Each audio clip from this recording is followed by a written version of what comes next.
Beryl is a middle-aged swordsman who runs a dojo in the middle of nowhere and lives a peaceful life. One day while he is training, his father turns to him and says he really wishes he had some grandkids to look after. It's been years since Beryl took over as the instructor here, but he still is maidenless as he was before. Beryl says he's been too busy with the family dojo to think about having kids, but his dad still wants him to at least try. He even suggests that Beryl should try raising up one of his female students so he can get married, but for ethical reasons he refuses. This dojo has been in Beryl's family for generations, and he has been diligently working as the instructor here ever since he took over from his father. Once he dreamed of achieving great things, like becoming a famous swordmaster. But while he is definitely a better swordsman than the average person, he doesn't think his skills are worthy of the swordmaster title. With that said, he thinks of himself as a good teacher, since many of his students have gone on to become successful swordsmen after graduating. Once practice is over for the day, Beryl goes home to have dinner with his parents. But his dad is still insisting that he get married already. Beryl's dad tries to get his wife friend to pressure Beryl into finding a wife, but she says these things take time, so there's no need to rush him. However, she is still expecting Beryl to give her a grandbaby. Beryl chokes on his food a little because that's a lot easier said than done, especially since he doesn't even have a girlfriend yet. And it's not like a pretty girl is just going to show up at his door. A few seconds later, there's a knock at the door, and Beryl opens it to find a pretty girl standing there. She greets him as her master, and after taking a closer look at her, Beryl realizes that she's one of his former students, Alucia Citrus. Beryl invites her inside and offers her a cup of tea so they can catch up. Beryl remembers Alucia being a gifted student back when he trained her, but he never could have expected that she would become the commander of the Royal Knight Order. Anyway, Beryl asks her why she came to visit, so Alucia explains that part of her duty as Knight Commander is to train new recruits, so she took it upon herself to recommend Beryl as a special sword instructor. She even got approved as an Imperial Order, so she came to inform Beryl of the good news. Beryl never asked to become an Imperial instructor, so he considers declining the offer, but his dad tells him that people can get executed for disobeying an Imperial Order, so he can't just ignore it. Alucia assures Beryl that he won't be killed if he refuses the offer, but he would probably face severe consequences for it, so he had better just go along with it. She already has a carriage waiting to take them to the capital, so they can leave now, and tomorrow she'll give him the details of his new job. Beryl can't believe Alucia expects him to leave right now, but his dad is already on board with the idea, so he wishes Beryl good luck and tells him to find a wife for himself while he's in the capital. In fact, he says Alucia would make a great wife for Beryl, but Beryl tells him to stop saying stuff like that because it's making Alucia uncomfortable. There's way too much of an age gap for him and Alucia to become a couple, but Alucia mumbles under her breath that she wouldn't mind. Anyway, Beryl doesn't want to find out what the severe consequences are, so he agrees to the offer and accompanies Alucia to the capital. While the two of them are sitting in the carriage, Beryl notices that Alucia is still using the sword he gifted to her.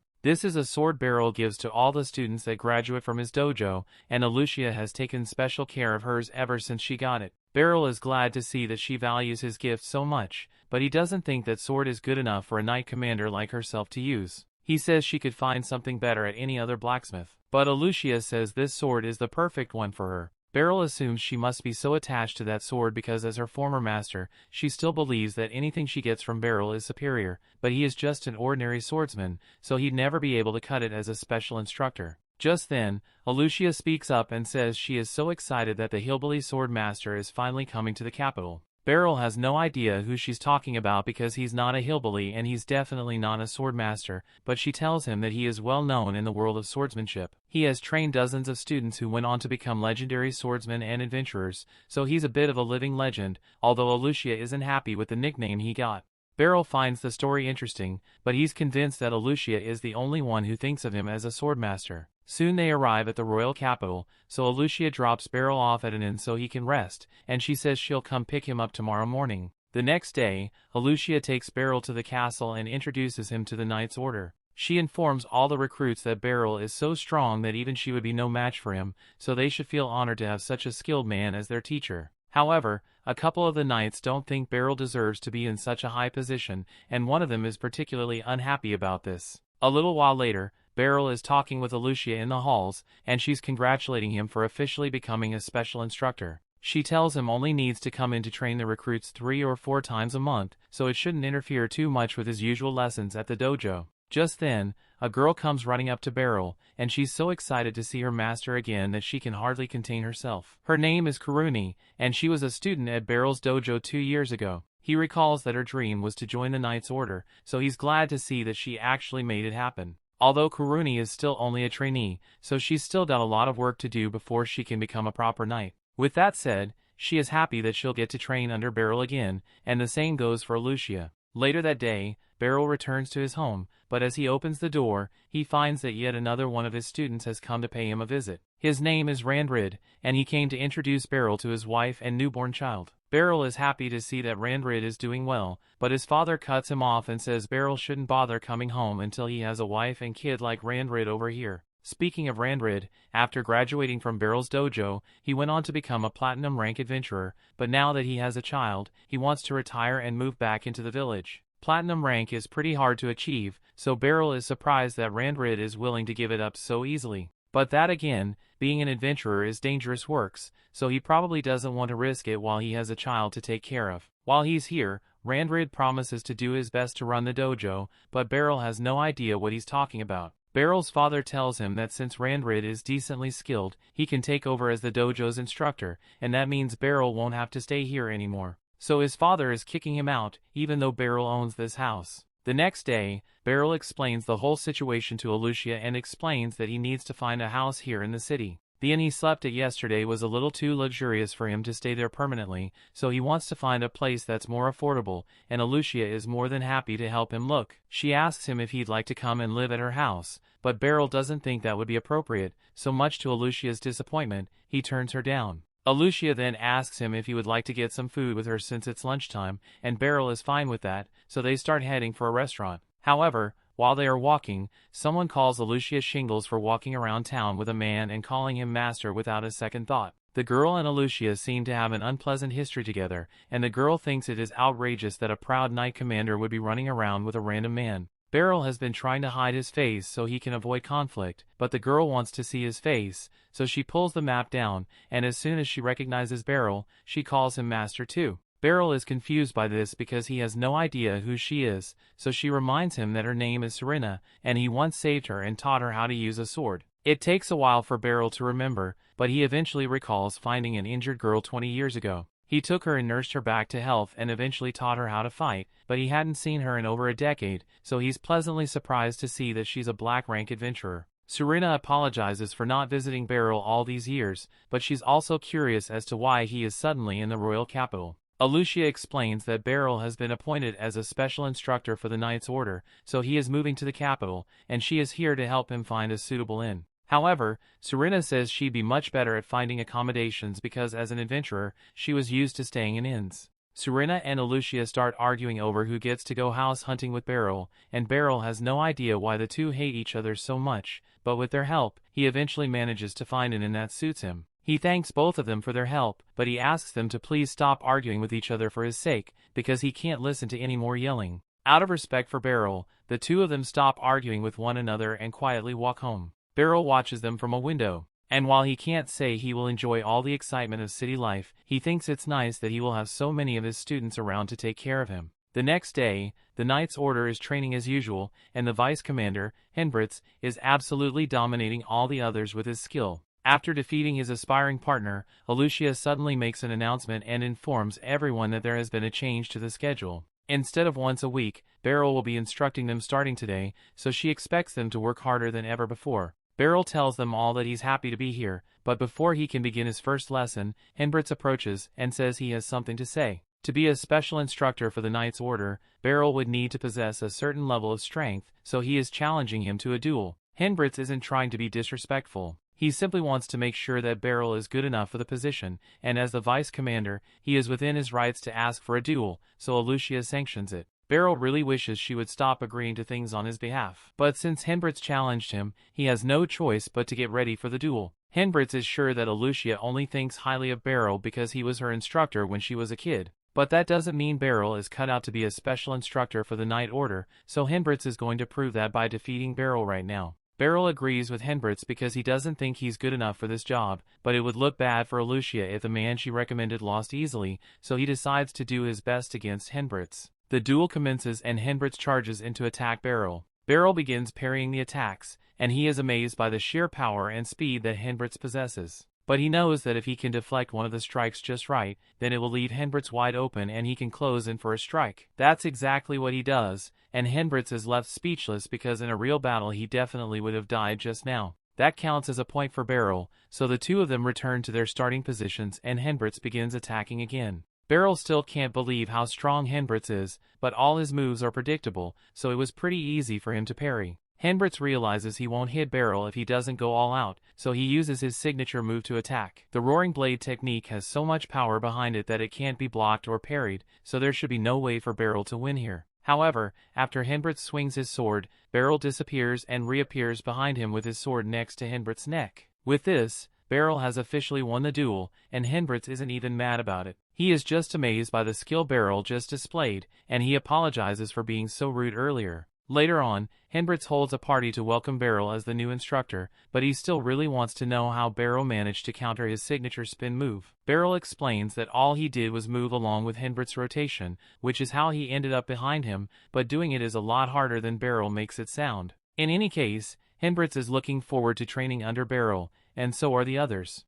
The story continues. A week has passed since Beryl became an instructor here, and while two of the knights are practicing together, he comes over to give them some advice. He's been watching how they fight and their sword play is decent, but he thinks they need to work on their distance. He demonstrates that if you focus too much on watching your opponent's sword, then your opponent can get closer without you noticing. It may not seem like much, but in a real sword fight, half a step of distance can be the difference between winning and losing. Beryl thought he was just giving basic advice to his students, but with how everyone is looking at him, you would think he just spit the greatest bars of all time. Ever since Beryl's duel with Henblitz, the knights have treated every word Beryl says as gospel, and he has to admit that it has made his job a lot easier. Once practice is over for the day, Beryl sits down to relax, and Henblitz hands him a towel to wipe his sweat with. A few minutes later, Kuruni approaches Beryl and asks him if he has any plans after this. Beryl wasn't really planning to do anything, so Kuruni asks him if he would like her to show him around town. Now that Beryl thinks about it, he hasn't had a chance to see much of Baltrain yet, so he takes Kuruni up on the offer,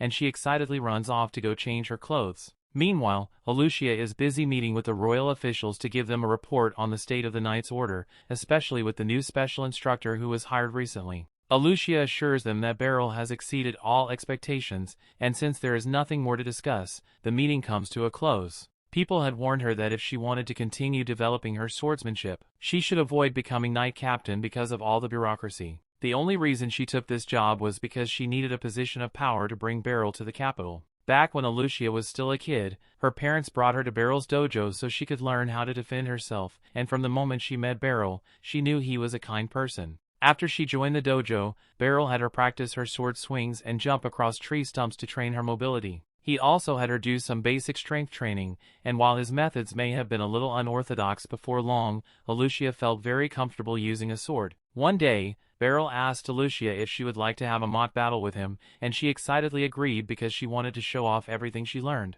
However, when she actually went up against Beryl, she couldn't find any openings in his stance. Since Alucia grew up learning from Beryl, she thought all sword instructors were as good as he was. But one day, when Beryl took them out to participate in a mock battle against another dojo, she realized she was wrong. The person she was up against was full openings and had the patience of a toddler because he blindly attacked Alucia without a plan. As expected, Alucia mopped the floor with him, and it was barely even a challenge for her. Once the mock battle is over, Beryl and his students start walking back to their dojo, and Beryl is glad that his students got a chance to face people who had different fighting styles. Speaking of which, Alucia asked Beryl if his dojo happens to be better than average compared to the others, but he doesn't like to think of it that way. Sure, they may have won the mock battle today, but it's more important to focus on what you learned from the experience rather than whether you win or lose. Alucia understands the point Beryl is trying to make, but then she notices that her hairpin is missing. She realizes she must have dropped it back at the dojo,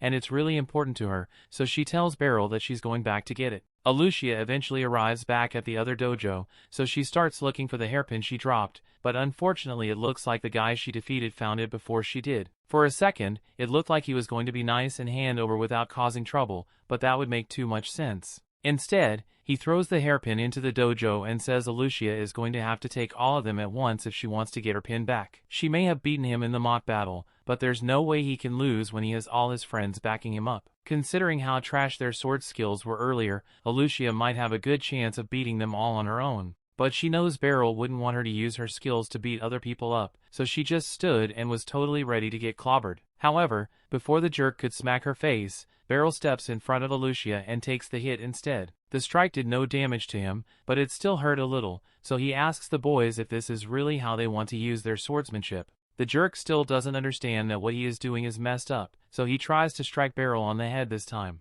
However, Beryl easily ducks down and disarms the jerk in one swift motion. He then goes on to parry a bunch of the jerk's friends, but before things get any worse, the master of this dojo shows up. He heard a commotion and ran over as soon as he could, but he's very disappointed to see his students behaving in such an uncivilized manner. He kneels down to sincerely apologize to Beryl and promises to make sure this never happens again. Beryl and Alucia begin walking home together, and Beryl explains that he got a bad feeling when Alucia went to get her hairpin, so he followed her to make sure she was alright. Alucia feels bad because Beryl got hit because of her, but he tells her the hit wasn't that bad. And besides, she didn't do anything wrong, so she doesn't need to blame herself for what happened. If anything, he thinks this was his fault because as Alucia's teacher, he shouldn't have let her go alone into a potentially dangerous situation. Years go by and Alucia is in the middle of another mock battle with Beryl. Beryl's form is still as solid as ever, but this time, as he swings his sword, Alucia is able to keep up with him and score a point against Beryl for once.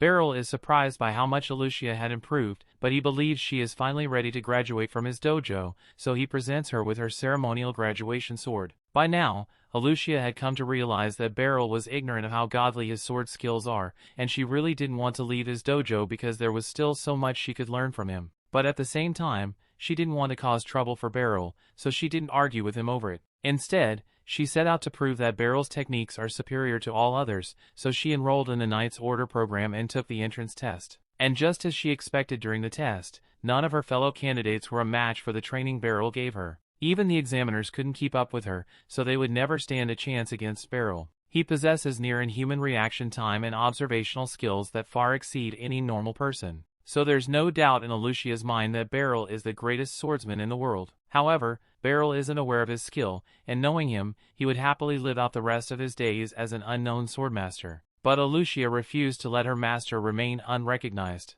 With her skills, she slowly rose through the ranks of the Knight's Order in hopes of gaining the power to support Beryl, and by the time she finally acquired the position of Knight Commander, it had been 10 years since she left Beryl's dojo. And in that time, Beryl became even more amazing than she remembered him to be. She feels a little guilty about appointing him as an instructor without asking first, but it was the only way she could get him to leave the village and gain some recognition. She returns to the training hall and meets with Henblitz to ask how training with Beryl went. Henblitz tells her that it was amazing, and that they all learned so much for him today. Alucia doesn't see Beryl around, so she asks if he already went home for the day, but Henblitz tells her he actually left with Karuni because she said she wanted to show him around town. Alucia gets a little jealous after hearing that because it means Karuni basically asked Beryl out on a date and she wishes she had thought of it first. Meanwhile, on Beryl and Karuni's date, she's showing him all the wonderful shops they have in town, and Beryl is amazed by how lively this place is compared to his village. Although he wonders why Karuni brought him to the Western District, since all the tourist attractions like the Church Palace are meant to be in the Northern District. Karuni says he is right, but once you've lived in the city for long enough, you see the palace and church all the time,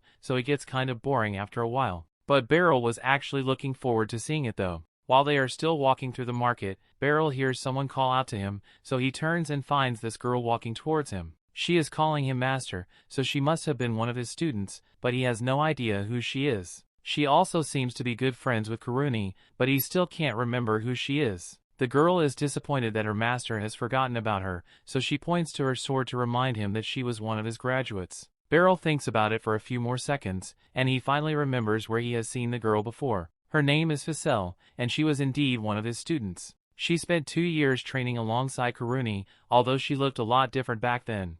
It has been 5 years since Beryl saw her, so she was bound to grown up a lot since then. And she's been doing pretty well for herself in the capital, because she is now the ace of the Magic Corps. Beryl is happy to hear that she is doing well, but he's a bit surprised that she joined the Magic Corps because he doesn't remember teaching her anything about magic. Karuni asks Faiz if she's here to do some shopping, so she explains that she came to buy some magic accessories. Beryl has never heard of magic accessories before, so Faiz picks one up and explains that it allows anyone to use magic. Although she is capable of using magic without any accessories, Beryl is surprised that Faiz can really use magic on her own. Then again, she did say she is part of the magic corps, so it makes sense. Just then, Beryl hears a woman scream because her purse just got snatched. As soon as he sees this, Beryl gets ready to chase the guy down, but before he does anything, Feist tells him he can let her handle this. She then draws her sword and covers it in magic before slashing in the direction of the thief. Her slash releases a burst of magic energy which ties the thief's legs up, and once he hits the ground, Kuruni apprehends him.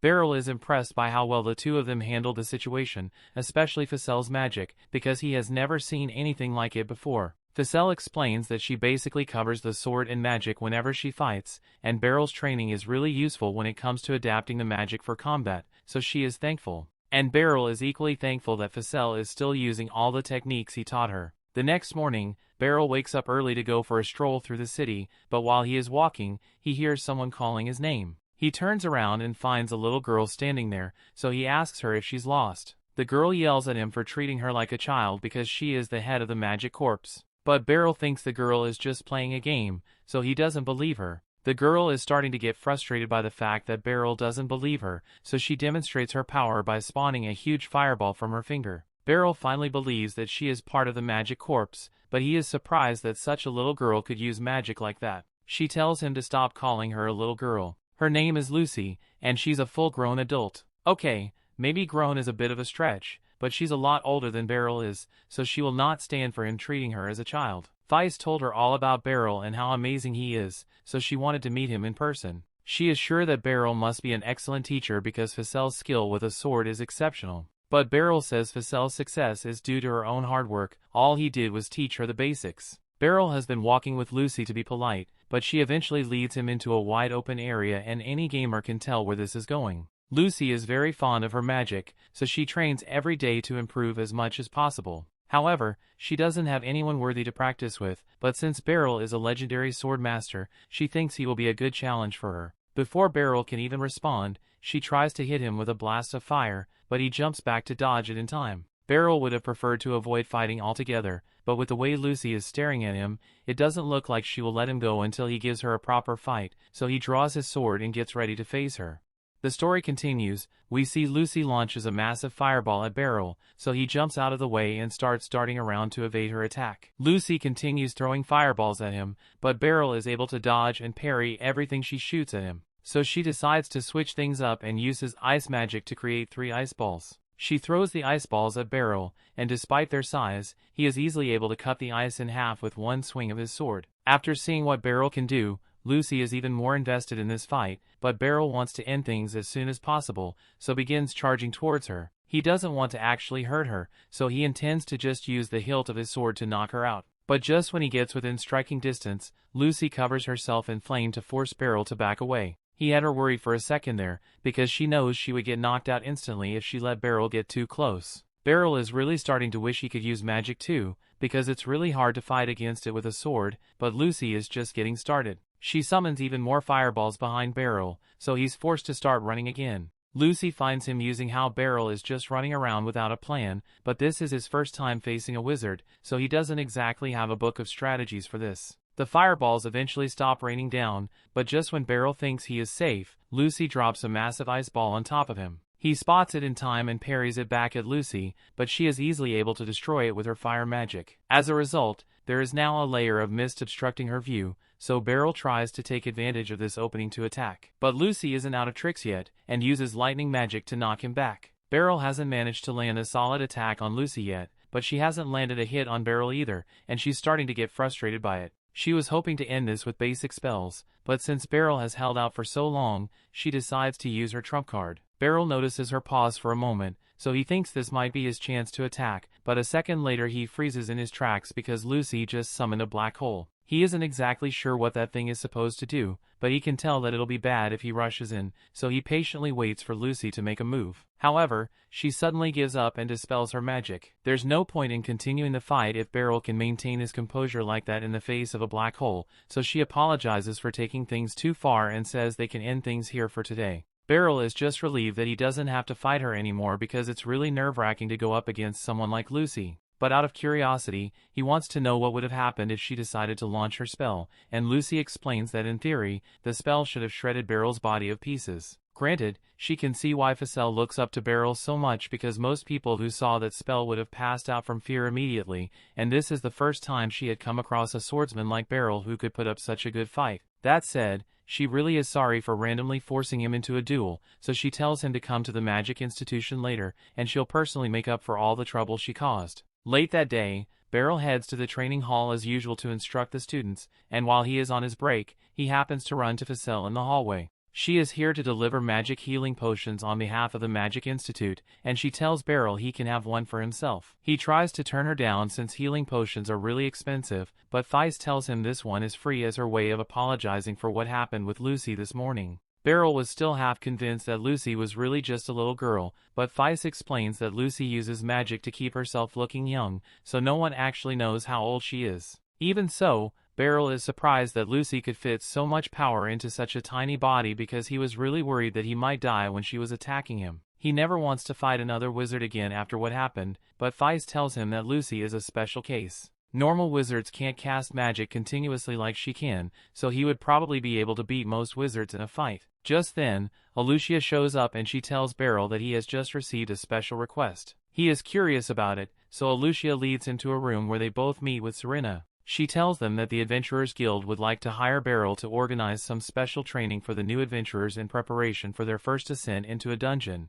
Hearing about the new adventurers makes Beryl think back to his younger days when he wanted to be an adventurer. Items found in a dungeon can be pretty valuable, so Beryl was eager to conquer one, but then he got beaten up by monsters on his first day, so he ran home and never attempted adventuring again. He tells the two that he thinks adventuring is a dangerous business. That's exactly why they want him to train the new adventurers. They've already made all the necessary preparations, and it won't interfere with his job as a special instructor here, so there's nothing stopping him. But at the end of the day, Beryl still needs to agree to do the job, so Serena invites him to come to the Adventurers Guild and meet with the Guildmaster to talk about the job. The Adventurers Guild is nearby, so Serena takes Beryl there immediately, and once they arrive, they enter the Guildmaster's office. However, to Beryl's surprise, he finds Lucy sitting on the couch waiting for him. She heard about the job the Adventurers Guild offered him, and since she is good friends with the Guildmaster, she rushed over so she could meet Beryl again. The Guildmaster, Nidus, then introduces himself, and with everything he has heard about Beryl from both Serena and Lucy, he has no doubt that picking him was the right decision. Beryl tries to remind Nidus that he hasn't accepted the job yet, but his words are completely ignored. Nidus points to his assistant Magon and tells Beryl that he can discuss the details of the job with him. But before any of that, Magon wants to clarify something. He asks Beryl if he has any prior experience as an adventurer, and Beryl answers no, so Magon begins to question whether Beryl is really suitable to train new adventurers. Beryl is really happy that Magon said that because now he might not have to accept the job anymore, but Magon's comment pissed off Serena and Lucy since they both already vouched for Beryl, yet Magon is still doubting him. With all due respect, Magon is just looking out for the safety of the adventurers because there have been reports of strange monster behavior recently. Nidus understands the point that Magon is trying to make, so he asks what Beryl would need to do to earn his approval. Magon says that if Beryl can win a duel against the black-ranked Serena, that he will prove himself to be a qualified teacher. That seems simple enough, and since Serena is on board with the idea, much to Beryl's dismay, Nidus says he will organize the duel right away.